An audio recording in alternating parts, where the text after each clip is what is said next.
The first time my parents said it out loud, they didn't even lower their voices. We were all in the living room. The television was on, volume low, some forgettable show running in the background. I was sitting on the edge of the couch with my laptop open, finishing work emails before dinner. It was an ordinary evening, which is why the moment felt unreal when it happened. My mother didn't look at me when she spoke. "We've decided your sister needs your room." I waited for the rest of the sentence. There wasn't one. I looked up slowly. What? My father muted the TV with the remote, a sharp click that felt intentional. He leaned back, arms crossed, already annoyed, like I was the one dragging this out. "She needs more space," he said. "It makes sense." I glanced toward the hallway. My sister stood there, half hidden, phone in her hand, pretending to scroll. She didn't look embarrassed. She looked prepared, like this had been discussed long before I walked into the room. "I live here," I said carefully. "For now," my mother replied. "But you're an adult. You can figure something else out." Something else. I closed my laptop and set it on the table. "You're asking me to move out?" My father didn't hesitate. Yes. No warning. No timeline. No conversation. Just yes. "And my rent?" I asked. My mother finally turned to look at me. Her expression was calm, practiced. "You'll still pay it." The words didn't register at first. "I'll still pay?" I repeated. "After I leave?" "That's fair," my father said. "You've been contributing. That shouldn't suddenly stop." I felt the air shift in my chest. "You're kicking me out," I said slowly, giving my room to her. I nodded toward the hallway. "And you still want me to cover rent and utilities?" My mother sighed, like I was being difficult. "We're a family. Everyone helps." I almost laughed. For years, helping had meant my name on the utility accounts because my credit was better. It meant automatic transfers every month so no one had to worry. It meant paying without being asked, because if I didn't, things got tense. I had convinced myself it was temporary. They hadn't. "I need time," I said. "You have a week," my father replied. My sister finally looked up from her phone. "I'll need the closet too," she added quietly. That was when something in me went very still. I didn't argue. I didn't raise my voice. I nodded once. "Okay." The relief on my mother's face was immediate. She had been ready for a fight. My father picked up the remote and unmuted the TV like the matter was settled. No one asked where I would go. That night, I packed while they watched television downstairs.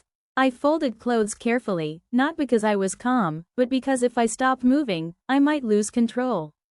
I packed my laptop, documents, chargers, the few things that were undeniably mine. When I carried the first bag toward the door, my mother called out, "Don't forget utilities are due on the 1st." "I won't," I said. I meant it. I left with 2 suitcases and a backpack. I slept on a friend's couch the first night. Then another. Then I found a small sublet, cheap, cramped, temporary. And every month, just like before, the payments went out. Rent to the house I no longer lived in. Electricity, water, internet. They didn't ask how I was doing. As long as the money came in, everything was fine. Until the day it didn't feel fine to them anymore. For the first 2 weeks after I moved out, nothing changed.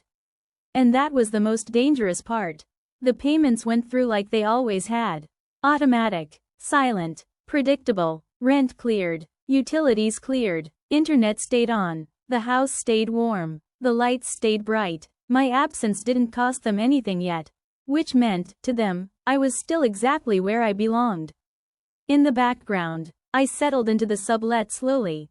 The walls were thin, the mattress uneven, the kitchen drawer jammed if you pulled it too hard. It wasn't comfortable, but it was quiet. No one monitored my schedule. No one commented on my food. No one reminded me how much space I was taking up. For the first time, I could breathe without permission. My parents didn't check in. My sister didn't text. The family group chat stayed active, full of small talk and photos I wasn't in. Occasionally, my mother would message a reminder. "Utilities went up this month. Internet bills higher. Make sure you cover it." I always replied the same way. "Got it." Not because I was okay with it. Because I was watching. Years earlier, when my parents had asked me to put the accounts under my name, they'd framed it as temporary. Easier. Cleaner. You're responsible, they'd said. It just makes sense. I hadn't realized then what that really meant. It meant everything flowed through me. The lease, the auto-pay, the fallback payer, the emergency contact. When I moved out, I hadn't shut anything off. I had done something quieter. I had separated myself. I moved my income to a different account. I updated my information. I removed myself as the automatic buffer. The house still functioned, but now, it depended on them keeping up. They didn't notice. Why would they? The lights were still on. The first message came on a Tuesday afternoon while I was at work. Did you change something with the bank? I stared at it for a long time. No, I replied. That wasn't a lie. I hadn't changed anything that day. 10 minutes later, my father called. There's an issue, he said immediately. The rent didn't go through. That's strange, I said evenly. It always has. Well, it didn't this time, he snapped. And utilities are pending. Everything looks frozen. Frozen. I felt a slow, steady calm settle in my chest. What did the bank say? I asked. There was a pause. I could hear papers shifting, keys tapping, the faint echo of my mother talking in the background. They said the account shows restrictions, he finally said. Outgoing payments paused. Restricted how? I asked. They wouldn't explain. Just said the primary account holder made changes. Primary account holder. That word hung between us. I didn't restrict anything, I said. I separated my finances. When? My mother demanded from somewhere near the phone. Before I moved out, I replied. Silence. Real silence. Not the kind people use to punish you. The kind that happens when the math stops working. You didn't tell us, my father said. You didn't tell me you were taking my room, I answered. His tone hardened. So what now? That depends, I said. On what? On whether you understand this isn't my responsibility anymore. My mother's voice cracked. We're short. I closed my eyes for a moment. You told me to leave, I said quietly. You told me to keep paying anyway. I did, until the arrangement ended. That's not how family works, my father snapped. It is, I said. You just never thought it would apply to you. That night, messages started coming from everywhere. Relatives I barely spoke to. Cousins who had never asked how I was after I left. People who suddenly cared now that money was involved. Your parents are stressed. You're being extreme. This is still your home. I didn't reply to any of them. The next morning, my sister finally texted. What did you do? I didn't answer. By afternoon, the tone changed again. Not confused now. Afraid. My father showed up at my sublet unannounced. He stood in the doorway, looking around like the space offended him. You can't just cut us off, he said. I didn't, I replied. I stopped covering for you. You agreed to help, he said sharply. I agreed to live there, I answered. You ended that. He opened his mouth, then closed it. Behind him, my mother appeared, eyes red, voice soft in that way she used when she wanted something. We can fix this, she said. You can come back. The room. We can talk about it. No, I said. Both of them froze. This isn't about the room, I continued. It's about what you expected me to accept. They looked at me like they were seeing me clearly for the first time. Not as a child. Not as backup. Not as a solution. As a problem they no longer controlled. And that's when the panic really began. The collapse didn't announce itself. It crept in quietly, the way consequences always do when they're no longer being absorbed by someone else. First, the late notices. Then the emails from the landlord, formal, unemotional, no room for negotiation. Then the utilities shifted from pending to scheduled for interruption. Internet slowed. Heat dropped. The house that had always felt stable suddenly became fragile. And for the first time, none of it was mine to fix. My father left voicemails that night. Not angry anymore. Careful. We just need time, he said. Cover this month. We'll figure it out after. Figure it out. That had always meant I would. I didn't call back. The next day, my sister showed up. She stood outside my sublet like she didn't belong there, arms crossed, eyes darting around the hallway. She didn't look angry. She looked scared. Mom says everything's falling apart, she said the moment I opened the door. I waited. You didn't have to do this, she added. You could have talked to us. I did, I said. You just didn't listen. That room was supposed to be temporary, she snapped. You're acting like we betrayed you. I met her eyes calmly.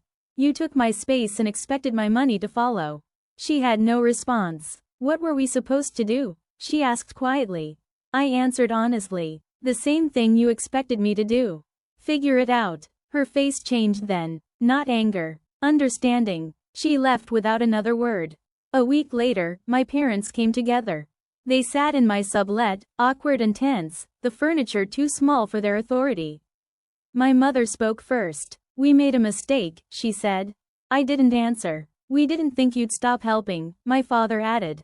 There it was. Not apology. Not remorse. Expectation. I helped until you made it clear I didn't belong, I said. You chose her comfort over my stability. My mother started crying. We didn't mean it like that. But you did it anyway, I replied. They asked if I would come back. Asked if we could reset. Asked if I could just handle things, for now. No, I said, that part of my life is over. The silence that followed was heavy but clean. Within 2 months, they downsized.